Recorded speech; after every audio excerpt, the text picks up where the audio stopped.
Hello, everybody, and welcome to Friends of the Force, a Star Wars podcast. I'm your host, Brad. And I'm your host, Sarah.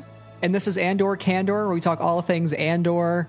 Oh my gosh, what a great show. We're so excited to be talking about episode number 11, Daughter of Ferrix, directed by Benjamin Caron and written by Tony Gilroy, the man. We are so excited because we're joined today by fellow friend of the show and former guest. It's been a really long time since the days of WandaVision, Swara.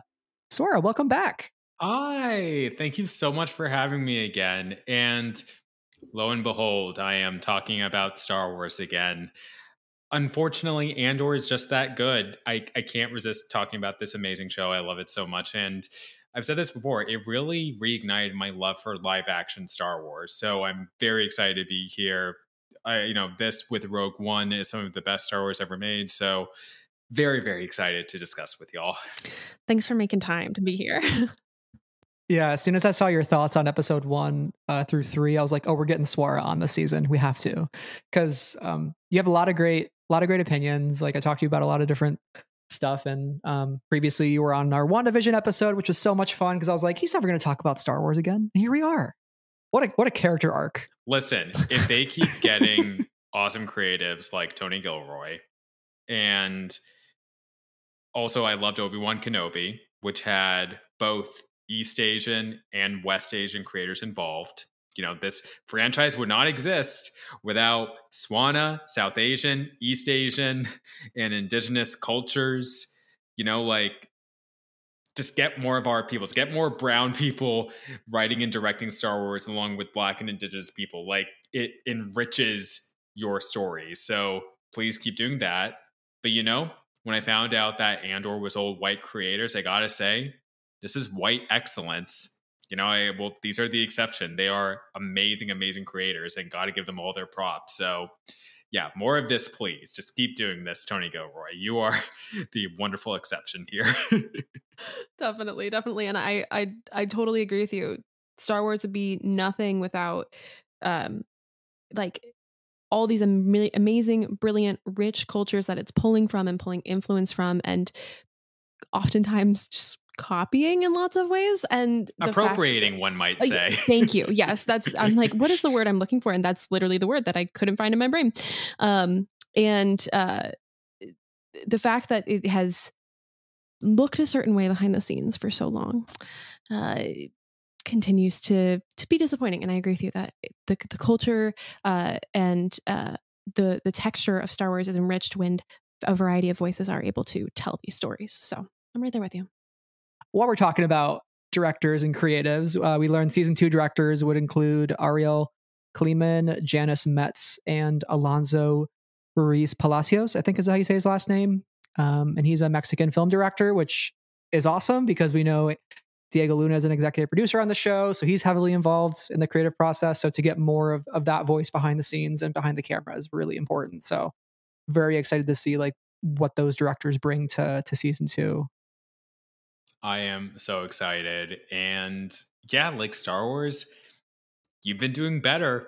You know, this is what like we've been asking for literally years, and finally it's starting to catch up. Still a long way to go in a lot of ways, but a lot of like gains made. Also, like, gotta mention Book of Boba Fett with Robert Rodriguez leading that effort, and having a Thai American director in one of the episodes. I forget his first name. His last name is Tancharayan, fantastic director. So it's catching up. We just need more. But also, just in general, like, gotta always bow down to Queen Deborah Chow. Please give her everything from Obi-Wan Kenobi. Sorry, I'm like making this like a whole like Star Wars thing when we should be talking about Andor. And again, Andor is white excellence so far. No, it's all totally valid. Andor also great. Although I am very bummed at the idea that Star Wars Twitter might not exist by the finale next week. So, damn, we almost made it, folks. We made it 11 out of 12 episodes in the Twitterverse, but let's make it one more. You know, if Twitter survives the weekend here, this is going to be a really outdated episode by the time that like somebody in a couple weeks from now listens to it. Be like, LOL, remember the death of Twitter? Let's hope and pray. I don't know. I don't know. Anyway, if we're on Twitter, you know, when this one airs, like when 12 airs, we'll be there.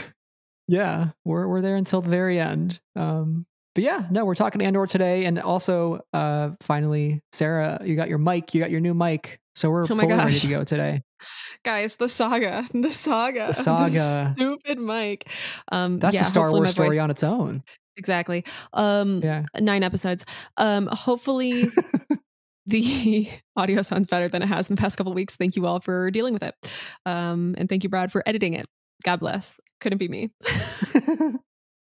So yes, episode 11, Daughter of Ferrix.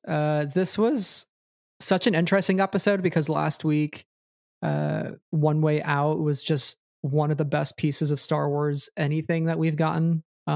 Really cementing this show as one of the best Star Wars stories of all time, up there with Last Jedi and Empire Strikes Back, in my opinion. So it's interesting coming from a very action heavy, big scale episode into something that's more personal and emotional, and a lot of our characters dealing with these very heavy emotions and the sense of loss and the sense of tiredness up close and personal throughout the episode. So I thought it was a really it was a tough episode to get through, a tough note to start it on as well, on Ferrix. So and in case you don't already know, we're talking spoilers today, so that's your first and final warning. But Swara, what did you think of Andor episode 11? I mean, just brilliant per usual. I am constantly amazed that with the amount of characters this show has, it feels so seamless. It feels as though the writers, you see, again, this is what you get when you have great writers, like just allowing it to seamlessly tie together. And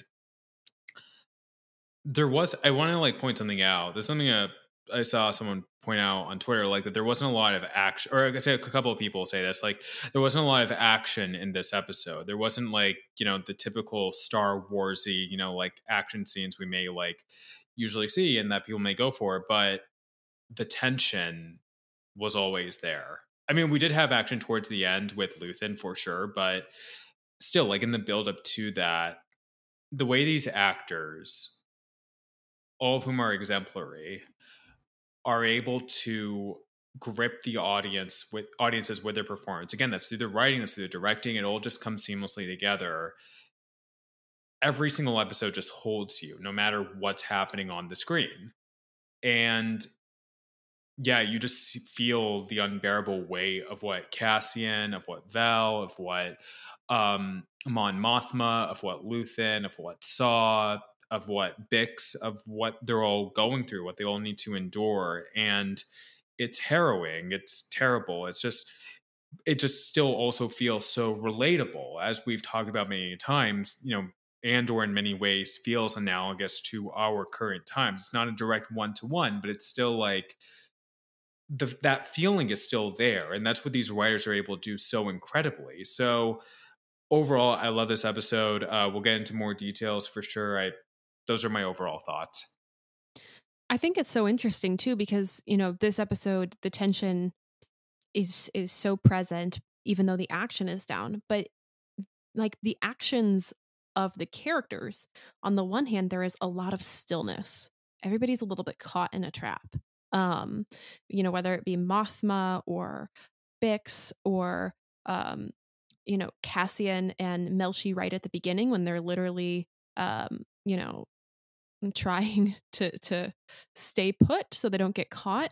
There's a lot of stillness that's happening in this episode.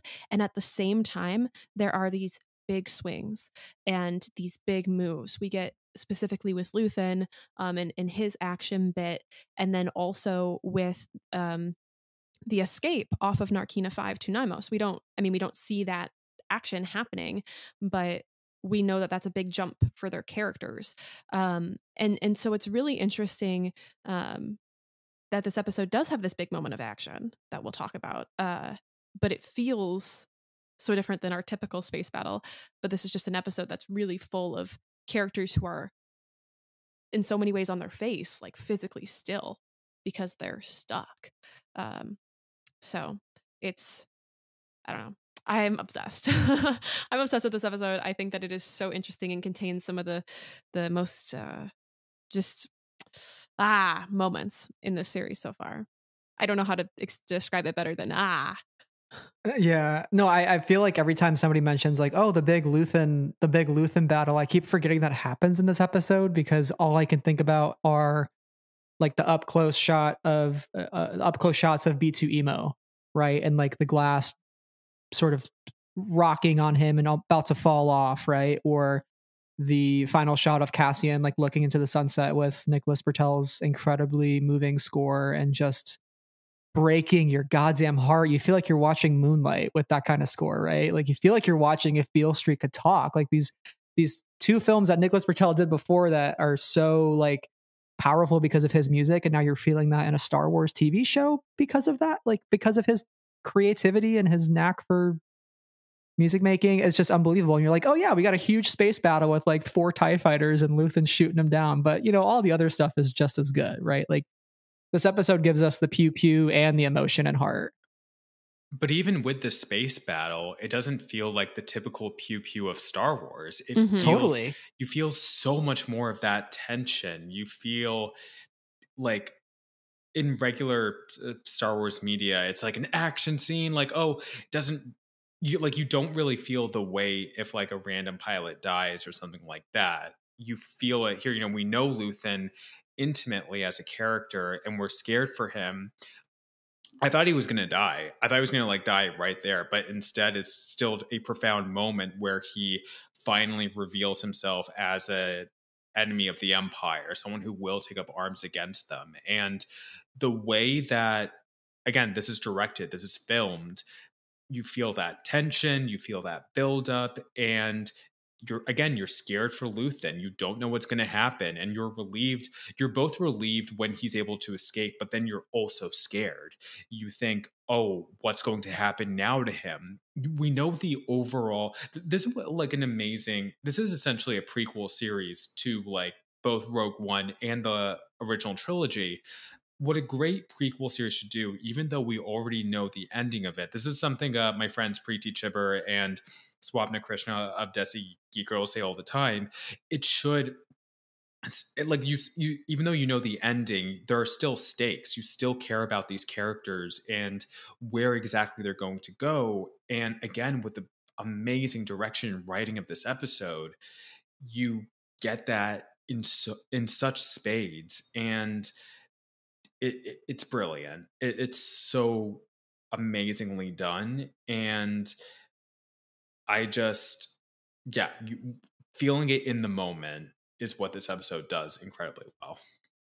Yeah, I think that the specificity of each and every character is so so novel for Star Wars in many ways.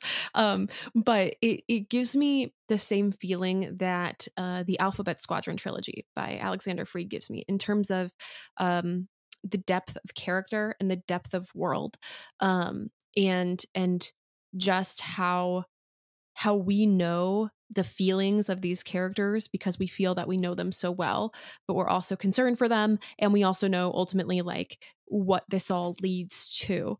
And the fact that we are sitting in a lot of these really big, really complicated feelings with each of these characters and experiences with them, I think is so awesome and enjoyable to watch as a fan, but also like enjoyable as, not to say a critic, because I'm certainly not a critic, but like as a viewer with an appreciation for the craft at the same time. Yeah, it's the best thing that Star Wars has done too with an ensemble cast, because I think that's sometimes been the struggle of previous projects is how do we balance, you know, a character like The Mandalorian with Boba Fett, because those are both great stories. Like Boba Fett episode 5 with the Return of the Mandalorian is one of the best episodes of Star Wars TV. But it's like, how do you balance that more without taking away the focus from Boba? And I feel like this show has done a really good job of being like, okay, we're going to sit with these other characters. You're going to care about them just as much as Cassian Andor, but also like everything's going to still revolve around Cassian. Like clearly from this episode, things seem to be building up to Ferrix. Like that seems to be the thing that everybody has their eyes on, like Cyril and Mosk, who makes his triumphant return in this episode. God bless him. That guy, he's funny. I love them having scene. a video chat in the middle of the night. It's just, they're just such dorks. And then you have, Daedra, and she's talking about the funeral, and you have Bix on Ferrix already, and B2 and Brasso, and now Cassian and Melshi split up. So obviously Cassian is probably going to make his way to Ferrix with the split up there. So everything leads to Andor, right? Like, even though we don't spend all the time of the episode with him, but the fact that like when we're not spending time with Cassian, like we still care so deeply about these characters is just a testament to the writing. My heart breaks for B2 emo, which maybe that's a place we could start with on Ferrix. I mean, what a way to begin the episode. The death of Marva, who is a character that I think when we look back will be just so important, not just to Cassian, but to the rebellion. When we think about Cassian being the hero that the rebellion needs, like he is directly formed from Marva and her beliefs and her values. And so she inspires somebody that's going to steal the Death Star plans and save the entire galaxy, basically, right? So she is sort of a blueprint. She is the source. She's the root of this tree, of the wall, you could say, right? Because she gets turned into a brick, and I find that so interesting, which maybe we can talk about as well. But how did you guys feel starting on Ferrix? I just want to say, like, the emotional, like, not the emotional whiplash, but the emotional chaos of ending last week's episode with like, I've made my soul a sunless space. I share my dreams with ghosts, to sad music, Marva's dead. I was like, oh no, I wasn't ready for this. I feel like I just came from a really devastating, a really like punchy, emotional ending to the last episode. And now where I'm on a completely other feeling of punchy emotions that hurt in just the same way. But I thought this was kind of an incredible way to start off this arc, because even though we don't see, her passing on screen, the weight of it is felt so presently on screen. And the fact that there's so much empathy coming from Brasso specifically to B2 Emo, a droid, is so lovely and caring, and I think gives such life to both Brasso's character and to B2's character, but also to as we continue to learn, like in this episode, the very rich culture of Ferrix and the community in Ferrix. Yeah, that weight is something really novel for Star Wars, at least in the live action space. I will say, I think that the other area, it was actually done really well, and I will give credit to a certain creator that I will admit I'm not the biggest fan of, but he did do this really well in Star Wars Rebels with the death of Kanan, and letting the Ghost crew really marinate in that loss and what Kanan meant to all of them. I mean, obviously, it was significant. Kanan was like one of the core main characters in a way that Marva, yes, in a way that Marva, was more of a supporting character, but still, like, when Star Wars really allows you to feel the weight of death, it really does hit in a much better way. This is going from, again, like original trilogy and even prequel trilogy to a certain degree of like, if they die, like they're Jedi and like often they'll just come back in the Force, or they're a Sith Lord that you just want to die immediately, or maybe they don't die, maybe they just fall down a shaft and they get robot legs or something. And it's like, death doesn't really matter. I mean, this is the thing. Death doesn't really matter in Star Wars. Like, for so many people, for extremely valid reasons, I would say, doubt that Ben Solo is still dead. He's just in the like world between worlds, which, I'm sorry. I know, like, Ben Solo fans and railers are holding on to the world between worlds for dear life, but I think the world between worlds is a bad concept. I really don't like it. I think it like, because the thing is, like, spicy take on the pod. Here's the thing. It adds to this notion of what I've like really been disliking from Star Wars, in the sense that nothing matters. Like Ahsoka didn't die. She just went to the world between worlds. It's like, I mean, hell, Jin and Cassian could have gotten pulled off that beach on Scarif. Oh my God. Who knows? For our audio listeners out there, you can't see, but we all put our tinfoil hats on before the episode started, just so you're aware. I did not. Just to give you the visual. I do not subscribe to the tinfoil hat. But nope, he just took his off. But this is the thing. It just like, and I felt this especially from the Rise of Skywalker. Like, oh, I'm so glad you mentioned it, and I didn't have to. The thing is, like, I am literally after Star Wars, after the Rise of Skywalker, I was that Loki gif from like the second episode when he was like, in Pompeii, nothing matters. Like, that was me with this franchise overall. I was like, why should I care? And Palpatine's death didn't matter. It just like, yeah, the stakes of sacrifice and loss are not quite there. Yeah. Sorry. This turned into like a whole rant about Star Wars. I'm going to try to keep it focused, but that's what Andor is so great at. And also Rogue One, even though we didn't get to like fully marinate and grieve the deaths of the main characters in that, but still, like, you felt the weight of their loss. You feel the weight of Marva's loss here.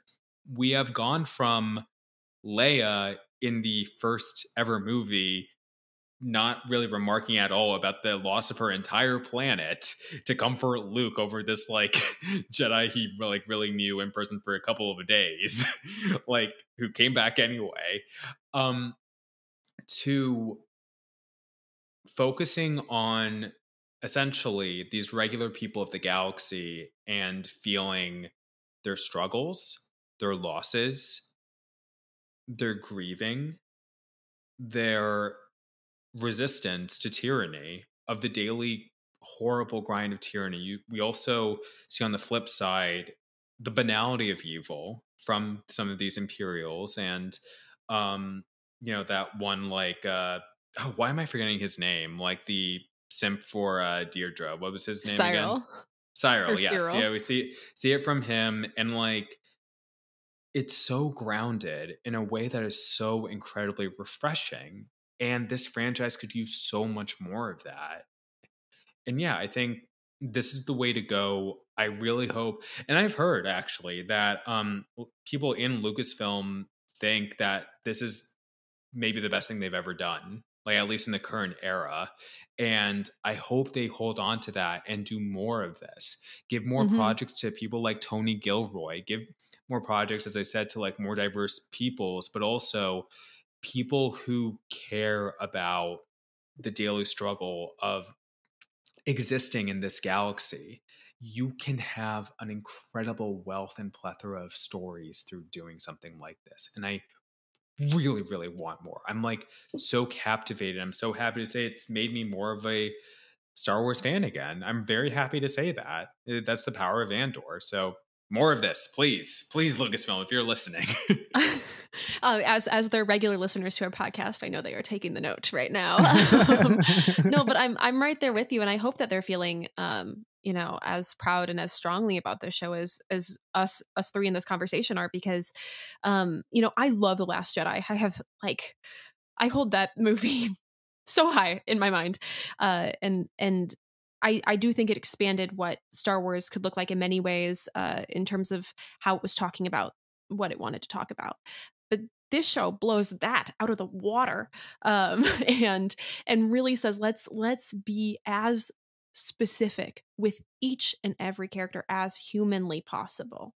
And while every show or every project doesn't need to exist on the same levels or have the same, some of these can be big good versus evil, and some of these can be, lowercase g and b, good versus evil. That these all stories can exist together. But when you have the quality of writing and the clarity of vision that I think Tony Gilroy and the team has had, it really makes the world so much richer. And I agree with you that if they kind of dive into these sorts of stories, the stories themselves are endless, because I think in a lot of other Star Wars projects, and I love those as well. The universe can Wait, Sarah, seem you're saying we don't have to focus on the same family and set of characters over like I 9 or 10 okay, I know that's movies? such a spicy take. I know that's a spicy take. I actually am saying that. And if you would like to cancel me on Twitter, dear listener, you can clip this part right here where I say I am saying that the Star Wars Already clipped saga it. can focus on more than one family. I didn't even finish speaking and you already got it. Wow, you're really good at this. But yeah, I yeah. Anyway, I think we should talk a little bit about Ferrix as a place and as a people, because one of the things that's so exciting about this place that like I didn't expect to fall in love with is just how this community comes together for each other.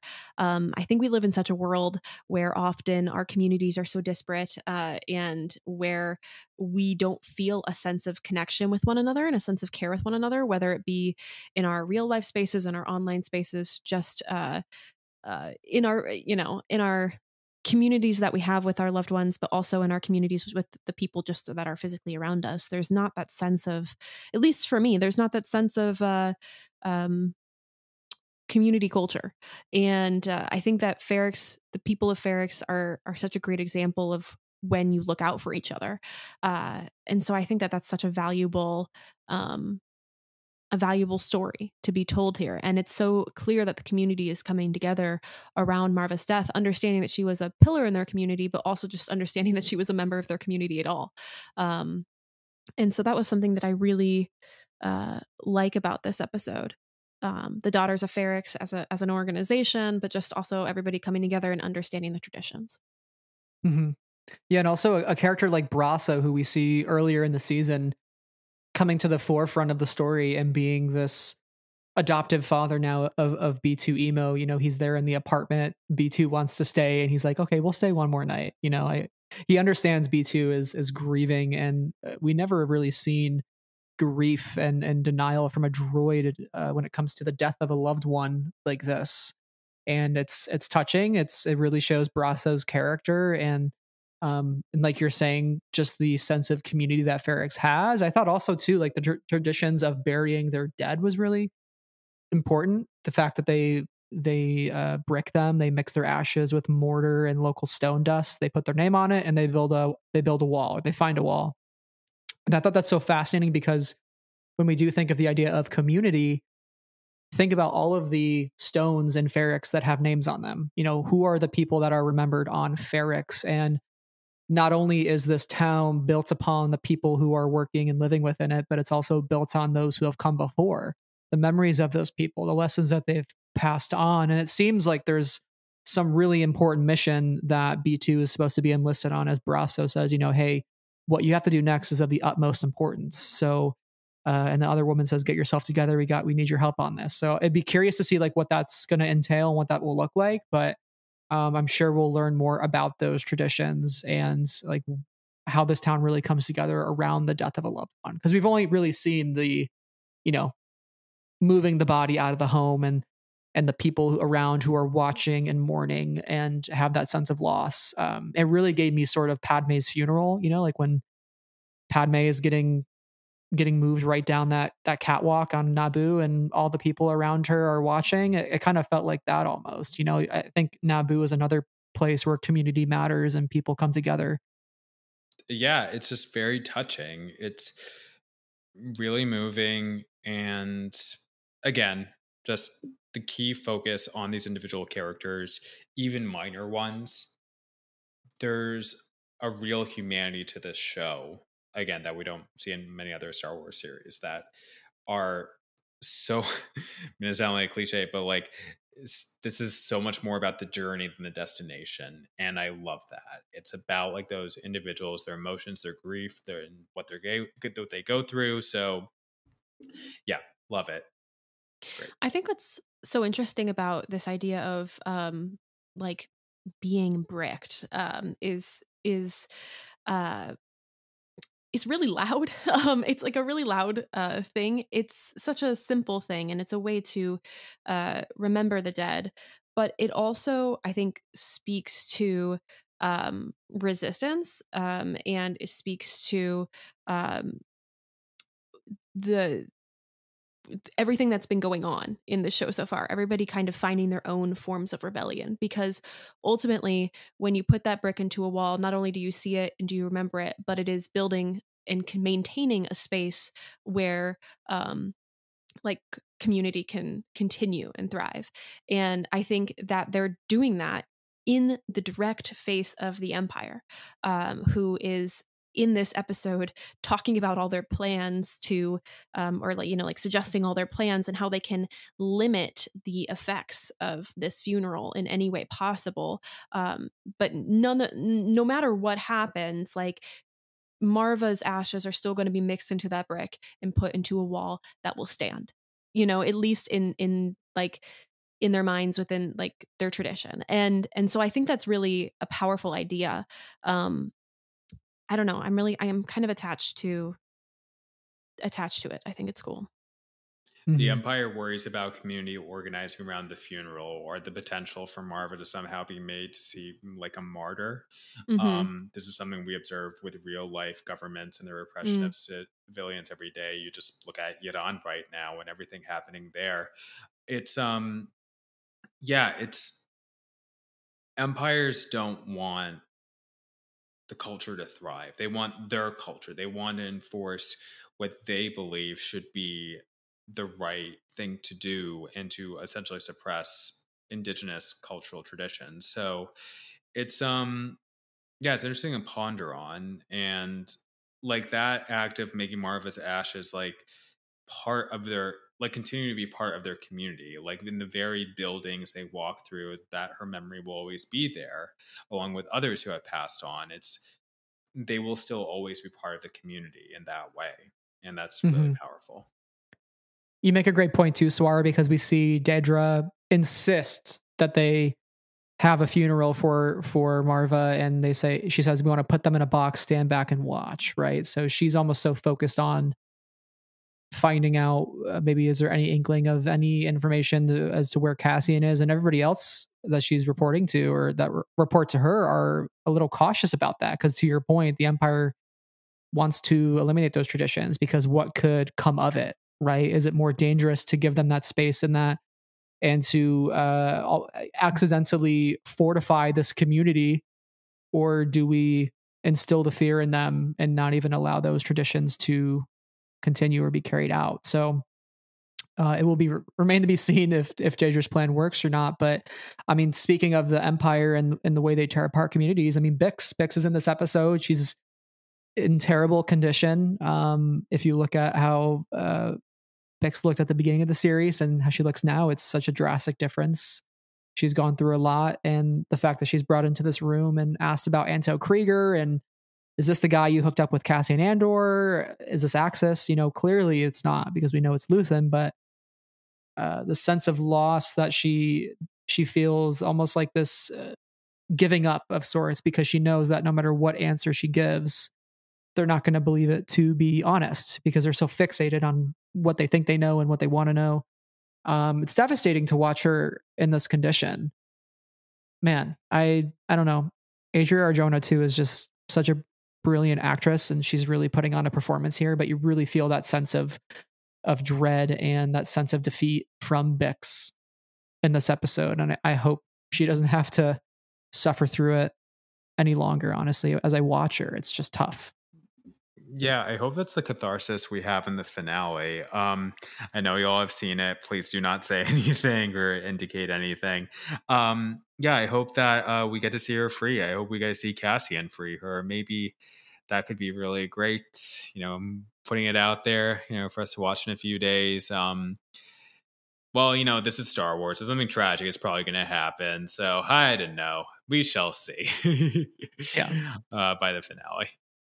I think that Bix is, she doesn't get a ton of screen time in this episode, but we do just see her. And I just really want to emphasize your point, Brad, in the sense that the Empire is so focused on, you know, they're not going to believe her because they're so focused on what they think they know, that they're not even necessarily even throughout the series, like not even looking in the most obvious places because they're so focused on what they think they know because they hold the capital P power and they need to maintain that sense of capital P power.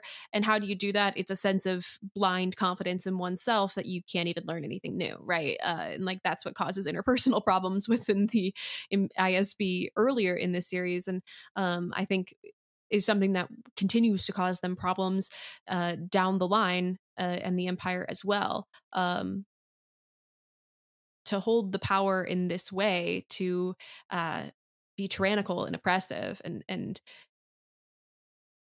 takes work, and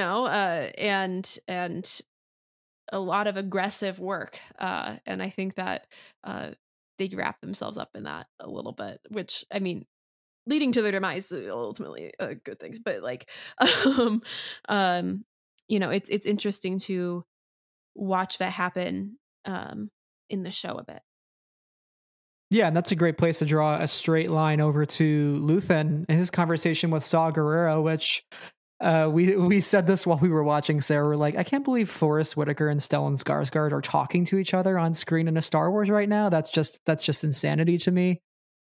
And it's brilliant insanity. It's just a brilliant power play by Lucasfilm and Tony Gilroy and company. But this conversation's so fascinating because there's this great sense of paranoia with Saw Gerrera, and understandably, right? I mean, he has had his methods in order to enact rebellion, but he at the same time he's had to really watch his back because of those extreme methods. It puts a huge target on him, right? And so he's always having to look around corners. He's having to figure out who he trusts and who he doesn't trust, and talking with Luthen about his sources and the sources that he's cultivated. And Two Tubes is kind of unfairly thrown under the bus, which, by the way, hearing Two Tubes' voice, you and I were both like, Two Tubes! Like, we're so excited. I don't know. Two Tubes is just such a cool character. Excited. I was so excited. He's just such a cool character design. And it was really bringing me back to Rogue One, hearing Two Tubes like right in the beginning of that film. But to your point, though, knowing, wanting to almost like have confirmation bias, like figure out what they think they know. Luthen tells Saw, we have to keep our source and we have to let Anto Krieger die because the Empire needs to feel invincible. They need to feel like they're untouchable. We have to have that clearest field of play to operate within, right? If we warn Krieger and he backs off, they'll know they'll have to worry and they'll trust nothing, just like you are, Saw. And as I was listening to that, I was going, oh my gosh, I'm convinced, right? And if you can convince Saw Gerrera of something, it must be a powerful message or a powerful way in which, Luthen says to him, I'm a great listener. Maybe that's it. Maybe I'm just a great listener, right? And I think he is, but he's also a great convincer. He's a great salesman. And we really see that here, but he's got a great point. Like, the Empire does need to feel like they're on top and like they know everything, or else the rebellion won't function. It can't move forward, right? Or else they're going to be chokeholded everywhere. And we saw that a little bit with Aldhani. Like, what happens when that invincibility goes away? Right. And it's so interesting, because we know that like Luthen holds so many of the cards after episode 10 with his big speech. You're like, oh, he's very much of an architect behind so many of the moving pieces we have going on right now, with regards to rebellion.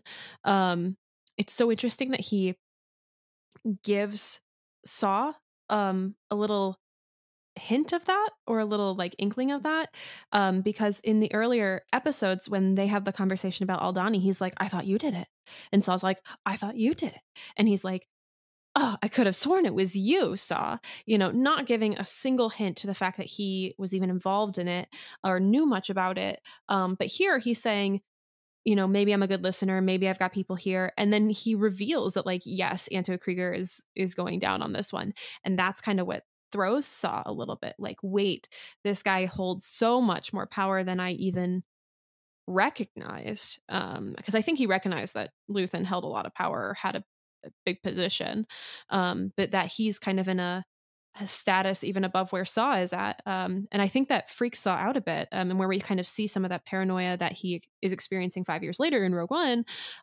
seep in, and it's so interesting. Deceptions. Deception.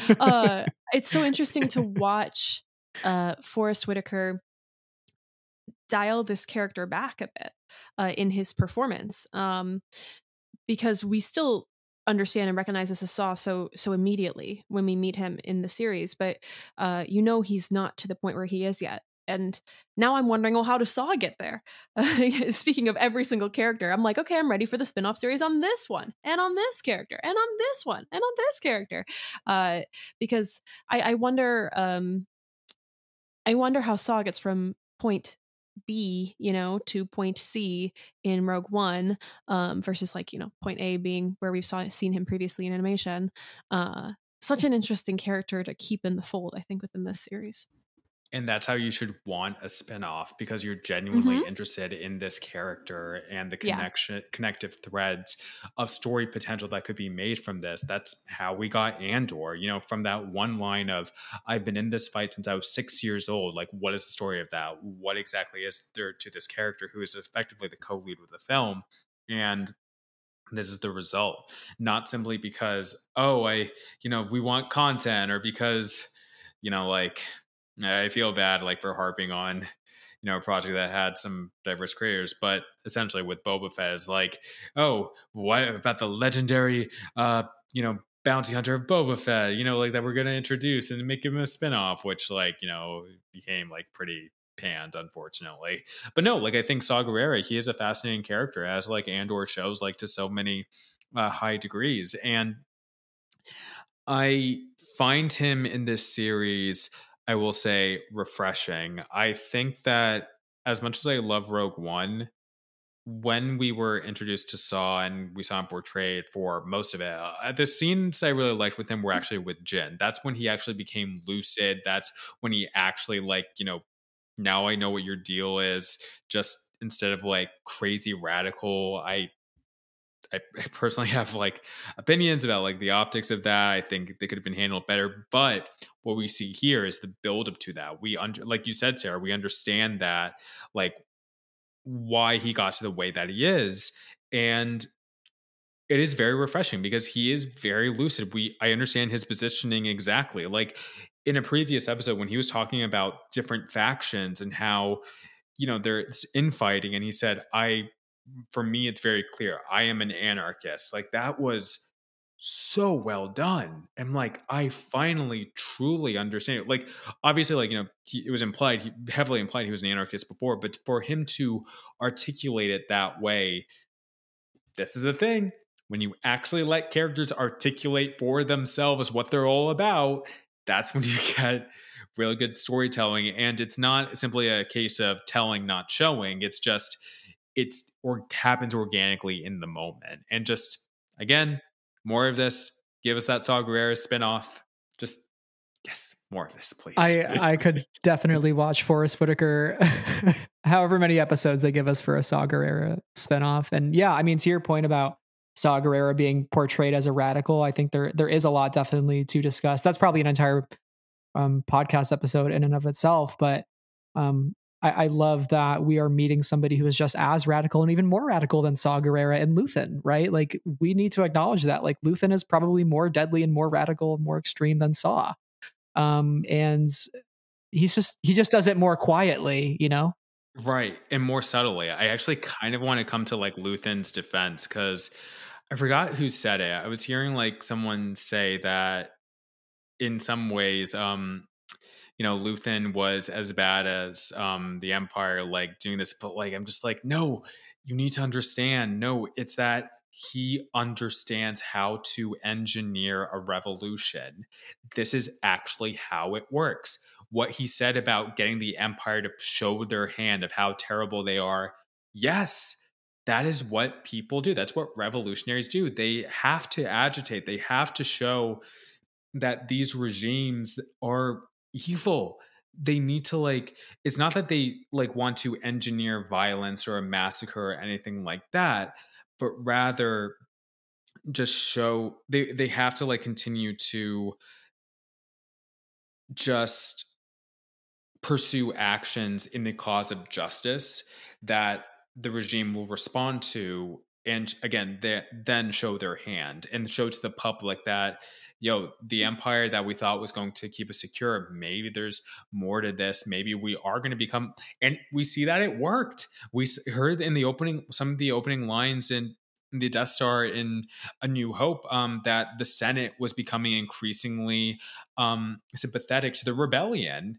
And so much to the degree that the emperor decided to dissolve the Senate entirely, which was certainly, if we're going to deep dive into politics here, certainly not a something that engendered trust amongst the galactic populace. No, probably more just became sympathetic to the rebels. And it was a moment of anger and frustration for the Empire. And again, just like Leia said, the more you tighten your grip, Tarkin, the more star systems will slip through your fingers. This is all coming together in such a great way. There's so many great threads that really do enrich the original trilogy. And yeah, so Luthen, as horrified as Mon Mothma gets, we see effectively through this series, her own radicalization journey. By the way, I remember someone saying, I keep forgetting who, they said the most unrealistic part about Andor is not that's in space or it's fancy, is that you have a few members of the rich and privileged class actually fighting against the system that would benefit them the most. And that is the most unrealistic thing. Mon Mothma is such a fantasy, but she's a fantasy that I love, and I wish we had more Mon Mothmas, people using their privilege in real life to aid marginalized and oppressed populations. But yeah, we see her own radicalization journey through this, and her realizing that she, alongside Luthen and others, needs to start getting her hands dirty if she really wants this rebellion to be a success. And again, Andor is so great at that. Yeah, I just want to touch on the Luthen comment, and I think we should jump to Mon because, oh my God, we can. There's so much there in this episode. But your comment about what somebody else had said about Luthen and him being just as bad as the Empire, it feels like a misread of what he's saying about his feelings about himself. Because I think we all recognize that he's moving, or at least I hope we all recognize that he's moving in the pursuit of justice in a better galaxy and of getting rid of this oppressive empire. But he has done that in a way in sacrificing himself and his own conscience, because he knows that in order to take actions that, he is going to ultimately hurt people, and not something that he wants to do, but ultimately that's what's awakening people over time. So yeah, that speech, I mean, we could talk about that speech at the end of episode 10 forever, but there's a lot there that Luthen is speaking just about his own conscience and his own, his own heart. And I think that's really interesting. Okay. Stopping that. Mon Mothma, queen of my heart, Genevieve O'Reilly in this episode. Emmy. Oh my God. She is doing, when I talk about stillness, at the beginning of this episode here, that scene between her and Vel, and both the conversation that they have while they're standing up and talking about Leda, and both the conversation that they're having while they're sitting down on that circular couch that's very cool. Her face is so still, but there is such rich devastation built into her delivery. It is miraculous to watch her crumble, but also not move at all.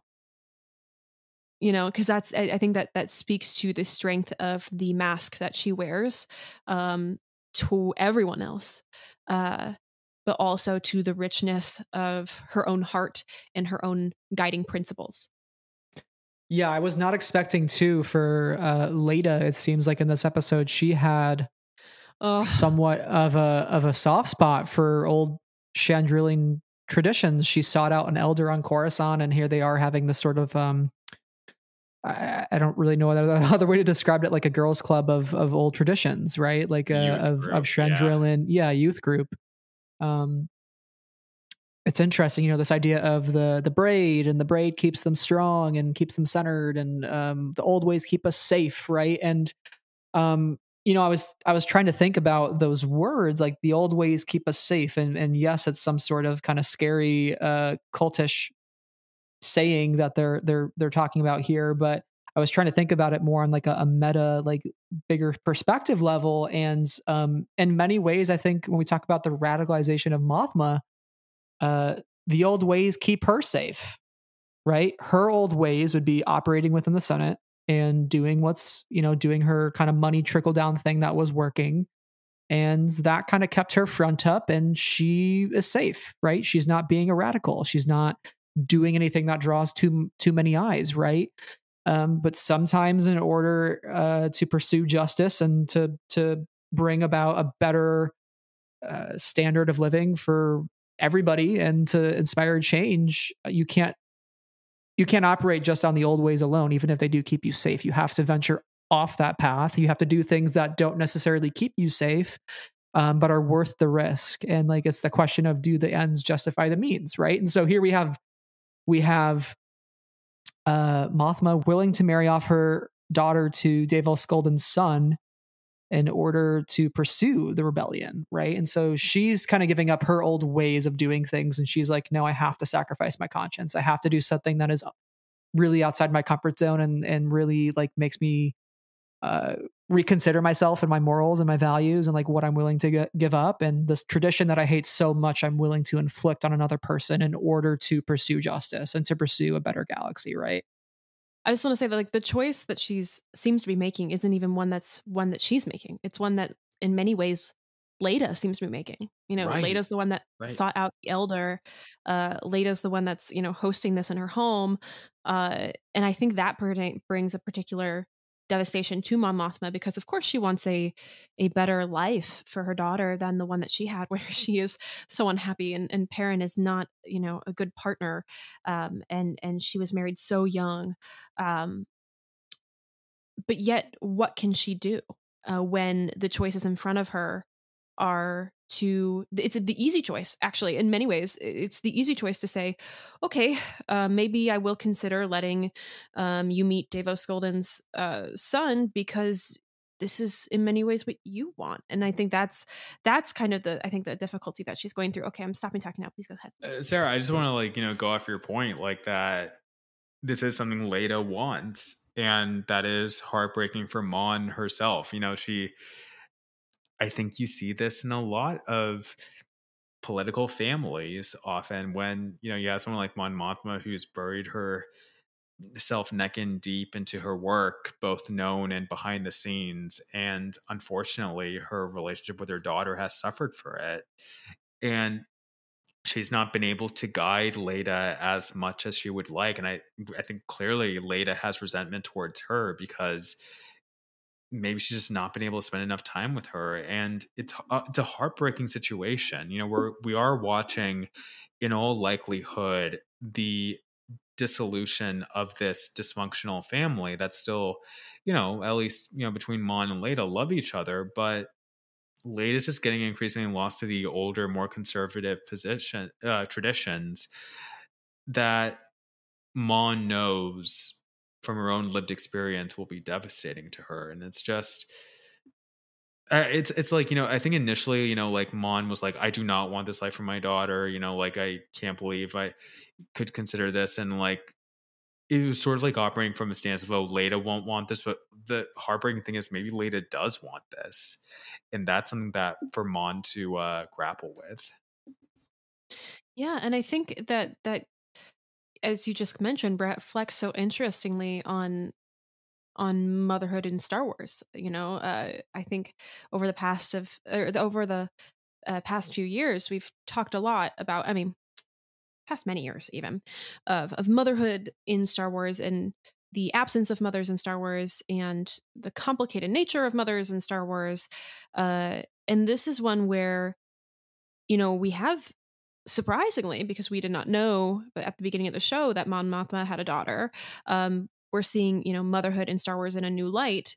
Mon, their Perrin and her are married and they have a daughter, and like, wow, that's a lot of alive people in a family in Star Wars. But like, there's clearly a certain guilt that Mon does experience as her work and her responsibilities, or her devotion to her child are pulling at each other in many ways. And so I think that's an interesting kind of lens to put on that, because I don't know if I walked into the series or even walked into these episodes thinking about Mon making this choice, like as a mother, and thinking about all the complexities that are coming with that, and the guilt that she might face in not maybe being able to guide Leda in the way that she would have hoped. Mm-hmm. Yeah, I feel like I thought we were going to come into the series with Mothma already being a radical, like she's gung-ho on the rebellion. So it's been fascinating to watch that transformation and for her to have to make the tough choice. And because she makes those tough choices, we get to see an incredible performance from Genevieve O'Reilly, which is just definitely worthy of an Emmy nomination, in my opinion. I think Genevieve is giving such a performance. Everybody in the show should get an Emmy nomination, to be clear. It's so stupid. Every single one of them is so good. Which breaks my heart that Better Call Saul is up for one more season of Emmy nominations, because I'm like, oh, it's just how do you pick your favorite child, but I hope at least the show gets the recognition, because this is not just Star Wars. This is like prestige Star Wars. If Star Wars were on HBO, like this is the good stuff.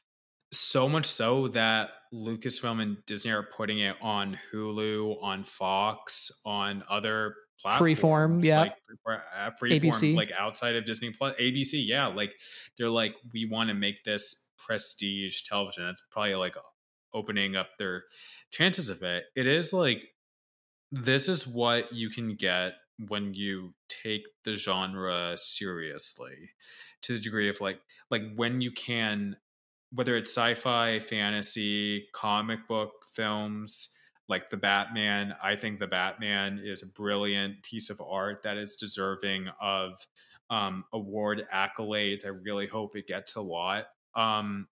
Which, speaking of the Batman, I realized Sergeant Mosk from Andor is the policeman from the Batman who says "Happy fucking Halloween." I didn't realize that. I found that out the other day. That's amazing. So had to say it while we were talking. But yeah, like just when these different like fantasy, sci-fi, comic book genres, when they truly allow creators to go outside of the box or the formula, looking at you, MCU, like this is why you don't really get nominated that much for anything. Just let creators essentially go wild. Let them come striking with a message they want to say, and stop this. I cannot emphasize this enough. Stop trying to appeal to the widest audience possible, because if you try to please everyone, then you end up pleasing no one, or almost no one, which I will say, I think we kind of got, like, I want to be respectful. I have friends that did enjoy the Rise of Skywalker, but I think they're also in the minority. So like most, it ended up pleasing almost no one by trying to please everyone. Mm-hmm. I think it'll be really interesting to see how it ages over time, and we kind of are able to look back at it, but that's a side point. Yeah, sure. I think of Carrie Hart, the infamous photo of her with the sign behind her that says "Playing it safe always ends in disaster." I just such a good and worthwhile quote to ponder. Yeah, like for real, like trying to play it like so safe that you just end up in chaos. Like, what is this? What is this trying to say? Again, nothing matters. Loki gif. I was speaking with some of my coworkers recently, and they know I'm a Star Wars fan. But they were talking, earlier in the season, how, I'm not on board with the show quite yet. I'm not really getting it. I really understand what's going on. And I talked to them recently, and they're like, oh my gosh, this is one of the best things I've ever seen. And so it's been interesting, and, they're more casual of fans, really interesting to see the ways in which the show has brought maybe some people who didn't love the first 2 episodes or didn't quite jump in on it in the same way that you or I would, as we're just the people who are naturally ready to jump in on the Star Wars, and has brought those people around because it is taking itself really seriously in the story that it's telling. And I think that is, but not too seriously at the same right, time. right. Yeah. It's not too much or too far, or not allowing itself to be a part of Star Wars, which is in many ways a little silly. Cyril Karn spends at least 4 episodes of this series eating cereal at his mom's kitchen table. Let's be clear. He's eating crunchies. Most of Kyle Solar's performance. I mean, Emmy. But like, I think that there is great things that are happening with the show being put to wider audiences, because I think there are people who maybe wouldn't pick it up because it's Star Wars and will end up loving it because it's a lot more than what they typically get from Star Wars. Anyway, we need to talk about the final scene of this show, of this episode here, and this brilliant scene on Naimos between Melshi and Cassian, because I watched it again just before recording, and I am just so enamored with everything about this scene. It serves as a parting for these two characters. We know that they will reconvene because we know Melshi is from Rogue One. Amazing. Love it. I'm so glad they brought, is it his name Duncan Rowe? I think that's his name. So glad they brought him back. Beautiful still performance in this final scene here. He looks great, by the way, in his shirt. I just want to say that they've got like such cash clothes on. I was like, he looks really good. They're fitting in on Amos. They're looking really good. Chilling. It's nice to see them out of the prison uniforms. They're looking stylish, and also out of the very beigey rebellion colors. Yeah. But the scene, I think, is just so beautifully like crafted between the music, which feels like it's some of Bertel's emotional best. Like, what I love that he does is he really is like, let me take you through the feelings of the characters as if the music is passing through them. This is how I imagine this. The music is passing through them as opposed to just like soaring over them. And nothing wrong with that, because there's so much music that, is for the audience that feels like that. And it is some of my favorite music of all time. But this music really feels like it passes through the characters before it gets to you. And like Agape from If Beale Street Could Talk is one of those just like, music. It's so good. It's beautiful. Amazing. Makes me just like yell. This one made me feel that same way. And so I have nothing but the highest praises to say of it. But also, the camera, the sunset, the way these shots are being constructed, and also this idea of, how many of us came out alive, and casting response, not enough of us. And so they are, I think, finally realizing and taking on that responsibility that they have, because they know this is not just has not just happened to them. But they now have a responsibility to speak for everybody who was lost, as well as speak for everybody who is still stuck. And I think that's just a really, really powerful scene, and like a stunning scene to end your penultimate episode on.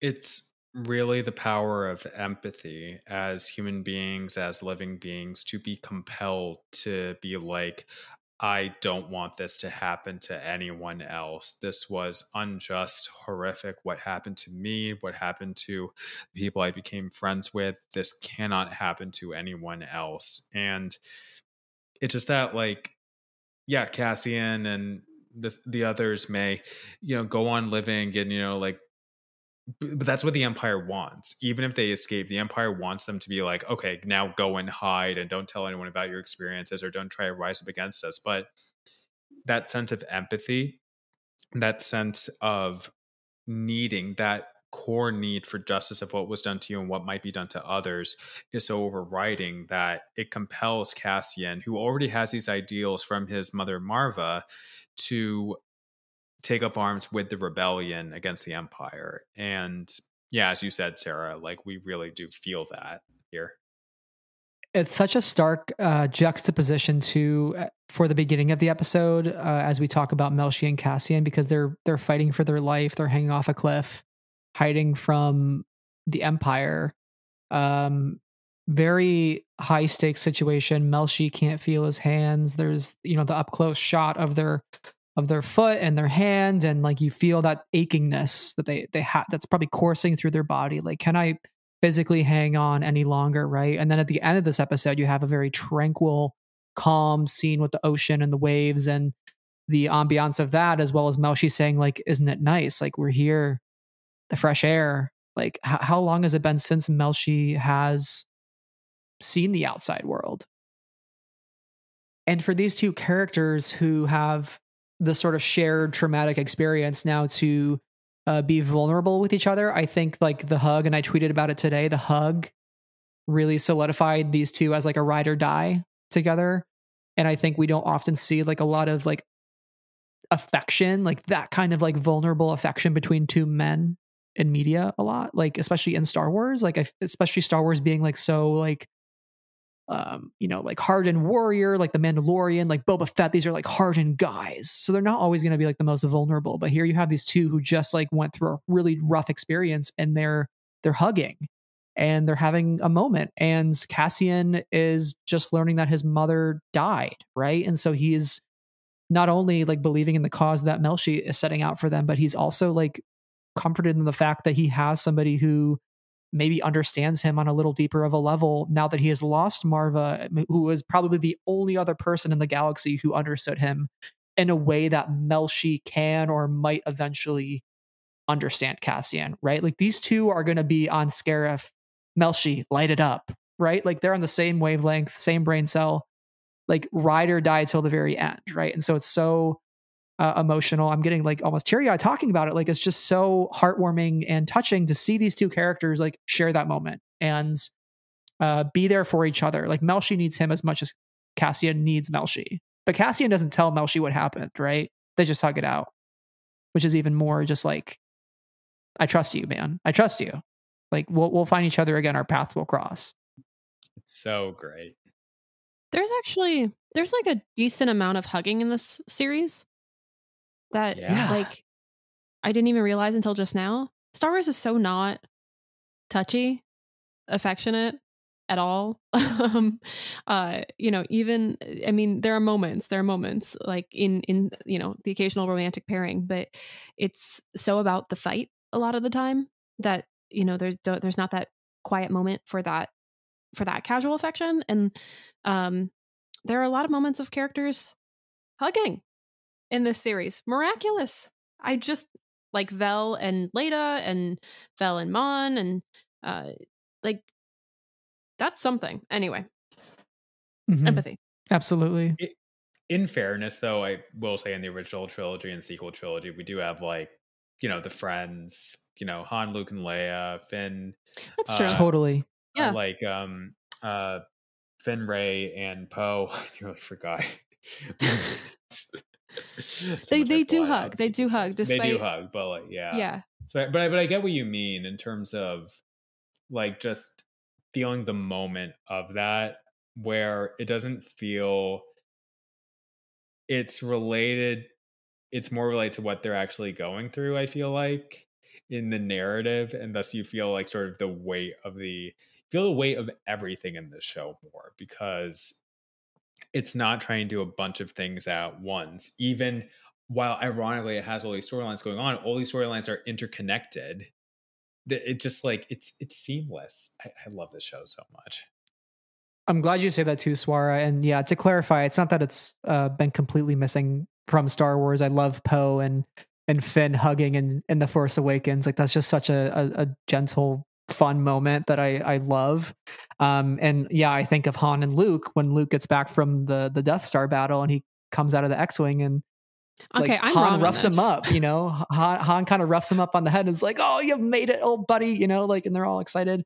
And so I think it's just sometimes been lacking, you know, like at least in recent memory. Like obviously we have Grogu in The Mandalorian. That's a really important story, but like I can't really readily think of, he's a baby, right? He's not like another. Everybody's gonna hug him. I'm just saying. Like what? Yeah. So, but to see like these two like men and like I don't know, it was just really wholesome, and I really appreciated it, seeing it on screen. It's so subtle and speaks very loudly. So, but yeah, I guess like very last thing here is just Cassian's reaction to Marva's death. I felt like Diego Luna went through like 15 different emotions within the span of like 10 seconds, right? Like him telling the other guy, like, hey, tell Marva I'm safe. Tell her she'd be proud of me. And what did I immediately think of? I thought of Cassian telling Jyn Erso on the beach, your father would have been proud of you, right? And I'm like, wow, what a like, again, the devastating parallels between this and Rogue One continue, right? Was Cassian thinking of Marva on the beach when he tells Jyn that? Marva would be proud of me. Your dad would be proud of you too, Jyn. Like, don't worry. And then looking out at the ocean and seeing the sunlight and comparing that to looking out on Scarif. And yeah, it's just all the more heartbreaking, but Diego Luna really shined here. Emmy. And there's my official nomination, Emmy. Yeah.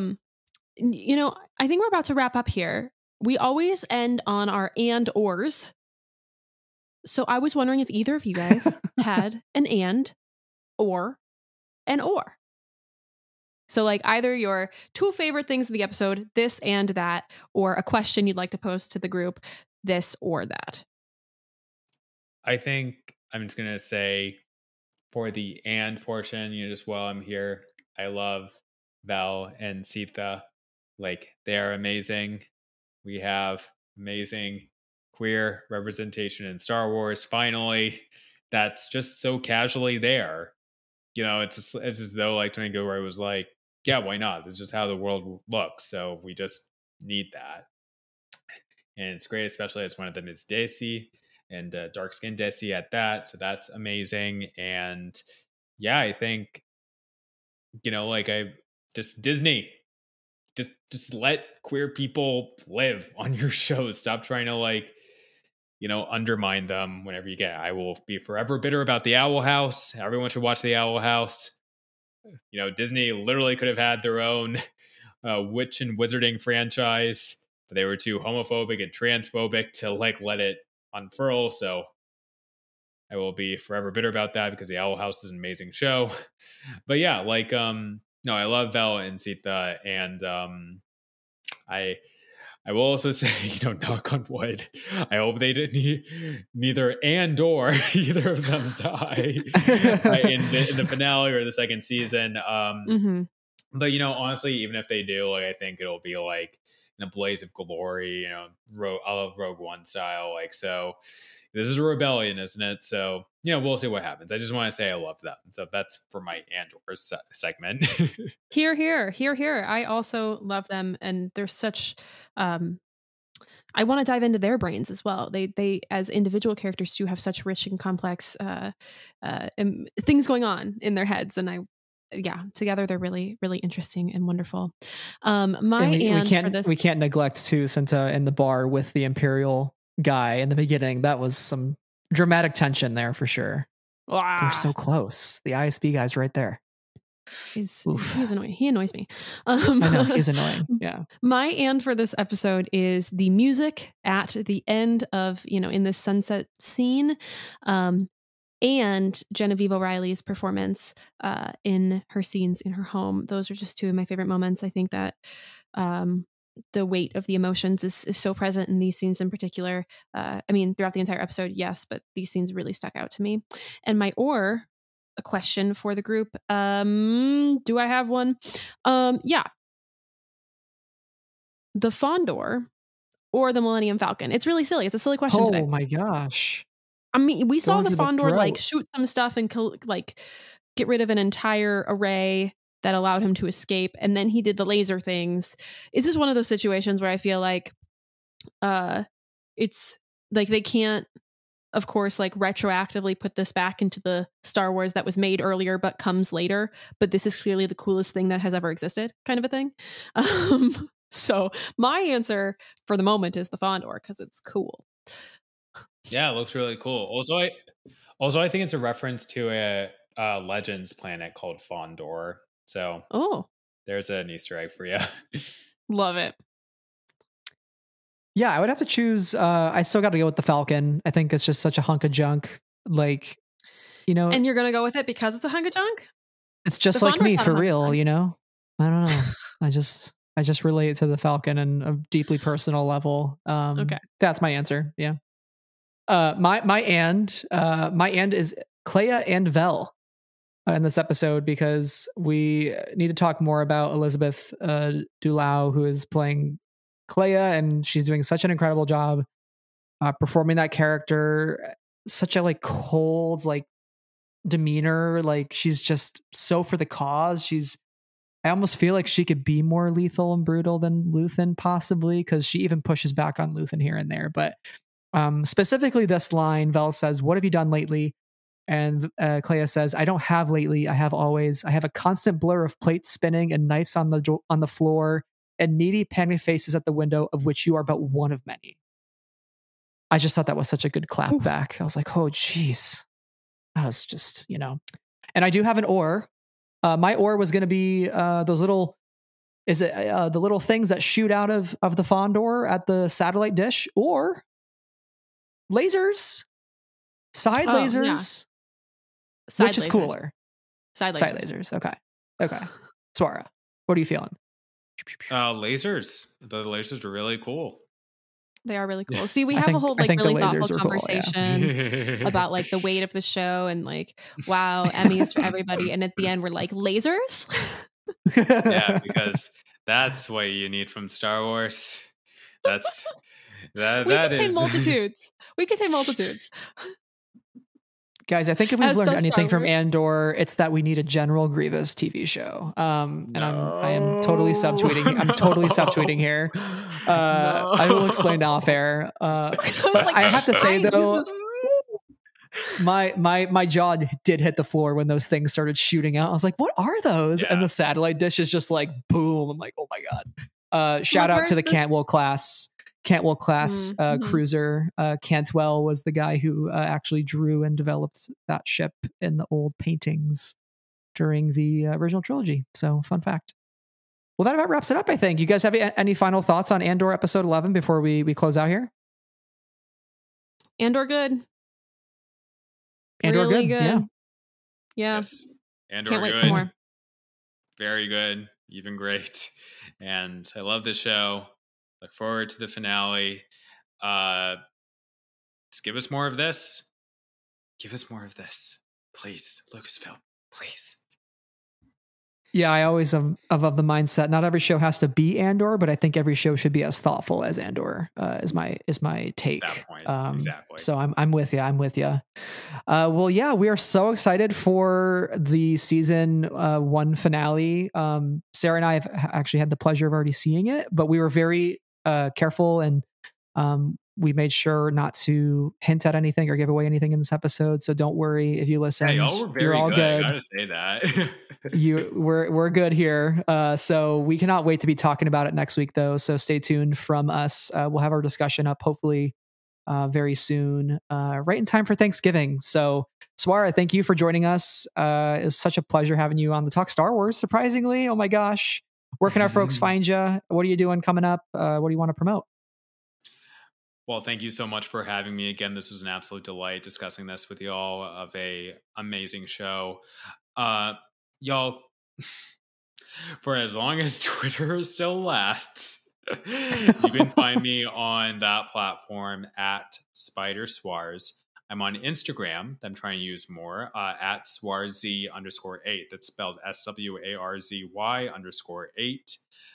I am on Tumblr at Swara Salih, or actually it might be at Swars Seawalker, but look up Swara Salih, SWARASALIH, and you should find me there. I am a co-host of the Middle Geeks podcast on the Nerds of Color podcast network. My co-host May and I are two fans of Middle Eastern / Swana descent, discussing anything and everything related to Swana media, and we give our takes on it. Please check out our recent interview with esteemed voice actress and actress Catherine Kavari, who is an Iranian American actress. We discussed everything that's going on in Iran right now and what you can do to help, along with her amazing career. She was one of the first major voices of Miss Marvel, for example. So if you're a Marvel That's fan, awesome. Yeah, she's wonderful. It was such a delight to speak with her. And I am a writer and interviewer mainly for the Nerds of Color. I've written for other websites, including IO9, Primetimer, Polygon, and the New Arab. So please check out my work there. And yeah, that's where y'all can find me. Awesome. You got lots going on, Swara, but thank you for everything that you do. You're a great voice in the community, so we appreciate it. Aw, so are you. Yeah. So are you too. Thank you so much for having me. I really appreciate it. Yeah. Well, to Swara's point, you may be able to find us on Twitter by the time this episode comes out. Who knows? Honestly, we're going to be listening to this in a year and Twitter will still be here and we'll be like, oh, we were silly, but idiots. Maybe not. It's like how we were tweeting all of our drafts last night, regrettably, and we woke up today and we're like, so last night that was happen. you. That was I've already deleted a couple of things, to be quite honest. It was a fun night of chaos on Twitter. I kind of loved it. But yeah, you can find us on best place to find us is Goodreads, Letterboxd, Sarah and I. You can find the podcast on Instagram and YouTube, and as well as Twitter right now. I don't know where else we will be in the future. TikTok potentially. Who knows? But check us out anywhere. Just search Friends of the Forest. You'll find us. And you can also leave us a review wherever you listen to the podcast. Let us know what you think if you enjoyed it. Every 5-star review helps other folks find the show. And make sure you subscribe so our Andor finale episode drops in your feed on Wednesday or Thursday. So stay tuned. Yeah. Also, we'll be in the podcast feed. We'll stay in the podcast feed. That too, yeah. So we're not going anywhere. We're not going anywhere. Anyway, we also have to thank all of our patrons who help make this show happen. Thank you so much to Amy, Brian with an I, Brian with a Y, Cheryl, Clay, Danny Davis, Dylan, Huang, Jen, Knights of Ren, Leanne, Levi, Lucy, Lindsay, Rob, Saber Bouquet, Sky Talker, Steven, Travis, Tom, and our newest patron, Santa. Thank you all very, very much for your support. You help make the show happen. Thank you for helping me get a new mic. I love you. Appreciate you. And thank you everyone so much for listening to this episode. Hope you enjoyed this conversation. Yes, thank you all once again. Thank you, Swara, for joining us. And until next time, everybody, may the Force be with you always.